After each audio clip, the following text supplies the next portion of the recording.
சென்னை மெரினா கடற்கரையில் உள்ள கண்ணகி சிலை அருகே திடீரென கார் ஒன்று பற்றி எரிந்ததால் பரபரப்பு ஏற்பட்டது.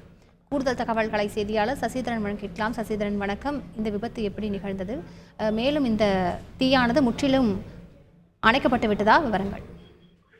தனியார் மருத்துவமனைக்கு சொந்தமான 4 சக்கர வாகனம் ஒன்று சென்னை காமராஜர் சாலையில் தீப்பற்றியிருந்த சம்பவம் பரபரப்பை ஏற்படுத்தியிருக்கிறது.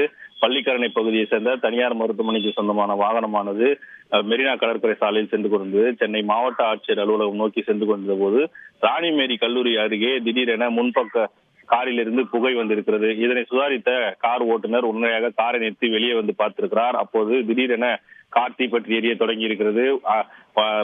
தகவல் அறிந்து உடனடியாக தீயணைப்புத்துறையினருக்கு தகவல் தெரிவிக்கப்பட்டது. தகவல் இருந்து சம்பவ இடத்திற்கு வந்த மயிலாப்பூர் தீயணைப்புத்துறை வீரர்கள் உடனடியாக அந்த தீயை அணைக்கும் பணியில் ஈடுபட்டு தீயை கட்டுக்குள் கொண்டு வந்தனர்.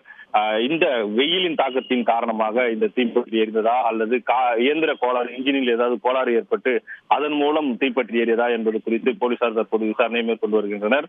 சென்னை காமராஜர் சாலையில திடீரென தீப்பற்றி எரிந்த இந்த காரினால் அப்பகுதி முழுவதும் பரபரப்பு ஏற்பட்டது.